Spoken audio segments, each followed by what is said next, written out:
Hello, I'm reading out of Joan Grant, her book Scarlet Feather, which is about a tribe, an old Indian tribe, Red Indian tribe, and it plays a long time ago, and it's the story of Piyanah and of Raki, who is her cousin, and their mother has passed away.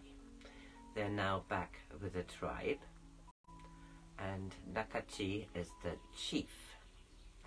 I have finished the first part of Feathers of the Future, and I'm now continuing in this chapter. Joan Grant was a seer. She used to write her books according to her far memory. When we left the great teepee, Raki led the way among the winter birch trees to the rock where Mother had waited for us, when we first learned why we were not the same as other people. The silence was deep as the snowdrift, far away, muffled by the cold. I heard the hunting bark of a coyote. Raki stood looking across the falling shadows of the lower slopes to the distant mountains. Then he said, "Everything we can see, even the patterns our snowshoes made yesterday, is unchanged. Only you and I are different. We are going to follow the before people, and because of us, the squaws and the beavers will laugh together, and their children will not be frightened by legends, for we shall have killed the sorrow bird." One phrase of my father's stood out like fresh blood on snow. "For 7 years you and Raki must live apart," he'd said. Surely Raki had heard it too. "Raki, you're talking as if this was really going to happen. Didn't you hear him say it would be 7 years before we passed the ordeals and could be together? Until we are ready to lead our own tribe. I don't want to be a chief. I want to stay as we are, you and I together always. Because we love each other, we can never really be lonely.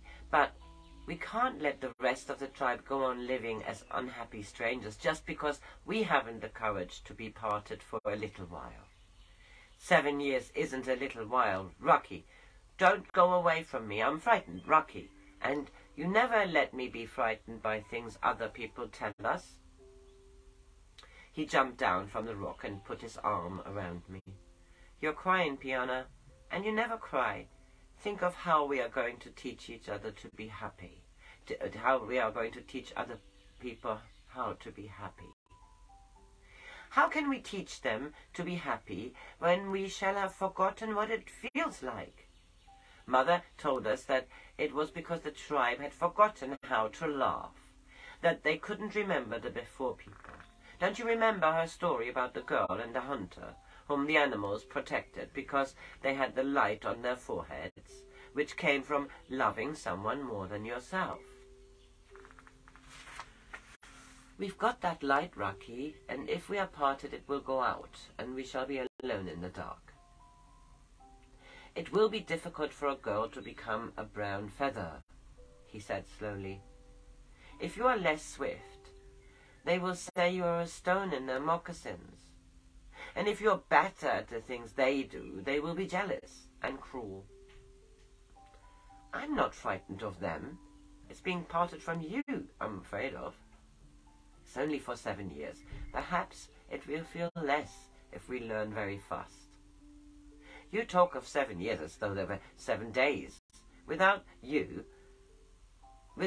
Being without you will be worse than being without food or water. It will be like not being able to breathe." 7 years is a very long time. I had forgotten how long it was going to be before we shall be ready to lead our own tribe. Then, as though thinking aloud, 3 died in the ordeals last year. It will be worse for Piyanah than for me.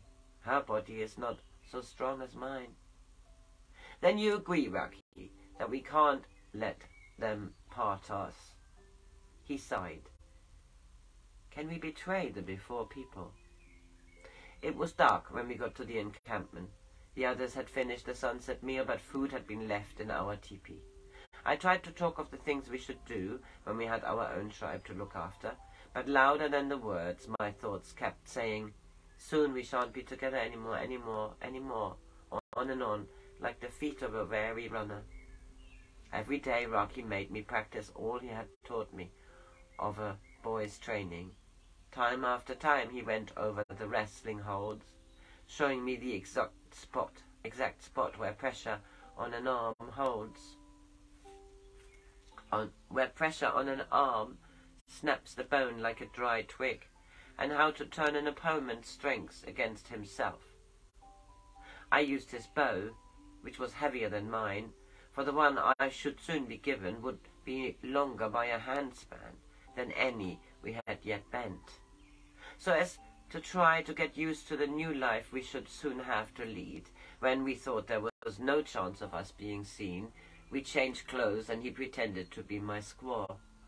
He wore the bracelets and necklaces which had been mother's and the embroidered tunic I had worn at the feast of midsummer. I was showing him how to plait his hair, because soon he would have to do it, even the ones at the back, himself. When I suddenly realized that the notes of the mockingbird I had been hearing were made by a human throat. Tikini, a boy 2 years older than us, swung down from a tree on the far side of the glade. He was laughing. Poor Raki, Piyanah has turned him into a squaw. When he has learned still more of the ways of women, there will be a great wrestling at the choosing, for all the braves will want Raki, the prettiest squaw of them all. Then he came down towards us, mimicking the postures of the betrothal dance. Poor Tikini will feel humble when he has been beaten by a woman, said Raki calmly. Tikini had obviously not intended to provoke a fight, for when he saw Raki was unembarrassed, he said airily that he couldn't stay to talk to us, as he had to visit a snare he had set. But Raki taunted him. Tikini is a child. He would run even from the old women in case they would smack him.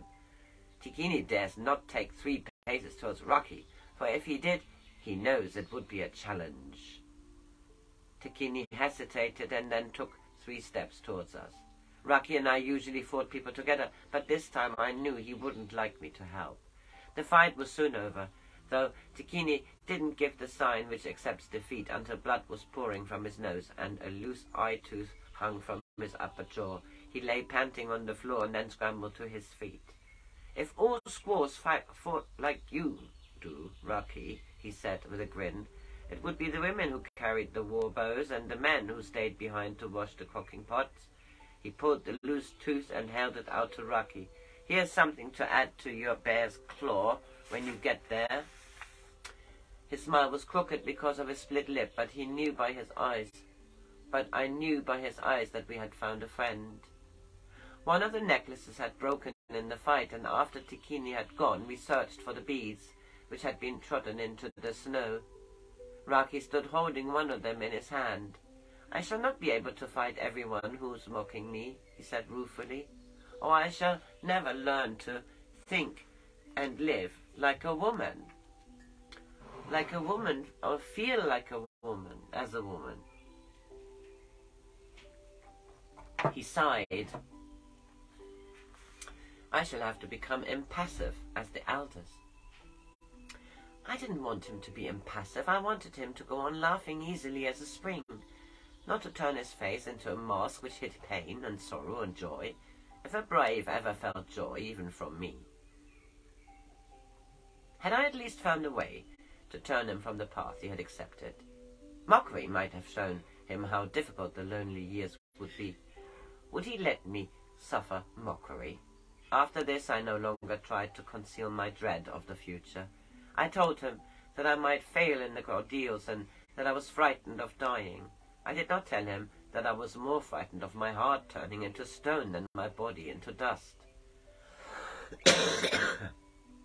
I've got a bit of a cold. But I could not make him promise to run away from the tribe, and we still had to count the days we had together 8, 7, 6, time burning away faster than a pine torch. When there were only 3 days left for us, the fear of separation was stronger than the fear of arguing with the chief. Nakachi heard me without interruption. Then he said, I have already told you that you must become the man and the not man, the woman and the not woman. You must obey my laws until you are chief, and ready to make your own. I thought that if I could break through the impassivity, I might be able to make him believe me. So I tried to make him angry. You are asking Raki to betray me as you betrayed my mother. You are asking me to send you to the squaws' teepees. You are asking me to send you to the squaws' teepees while Raki passes the ordeals alone. If he knew that you had not the courage to win the right to the feathered headdress, he would choose another squaw to bear his sons. Raki would never choose another squaw.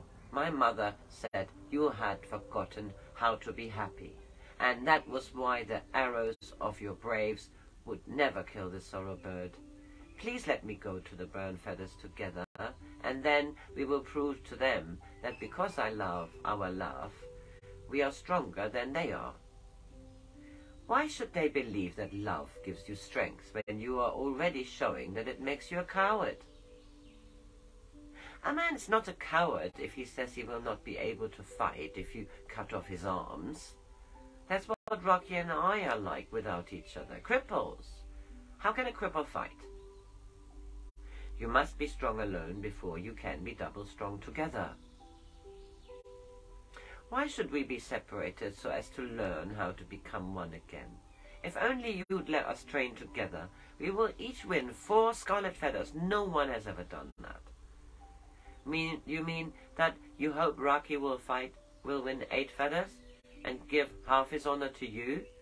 You must learn to wield authority in your own right before men will accept your words. If you return from the ordeal in Raki's company, the men would say, she is like the squaw who carried home the deer for the hunter and claimed the kill for herself. If you make me leave Raki, men will say things that make you bitter hearing for you. They will say, Piyanah, the daughter of Nakachik, is a coward. Nakachik was foolish to have called her his son. There seemed to be no ember of kindliness in the cold ash of his eyes. I have spoken, and the word of Nakachik is not questioned by any of his tribe. I managed not to cry, and I thought Raki was asleep. The tears only increased my grief, but I could not stop them. Suddenly I knew he was awake. As he gathered me closer into the shelter of our fur robe, he said, you needn't sorrow any more, Piyanah. We are going to lead a new tribe, but now, not after 7 years. It will be a small tribe of 2 people who love each other. So that was the end of New Feathers, the story of Piyanah and Raki. Bye.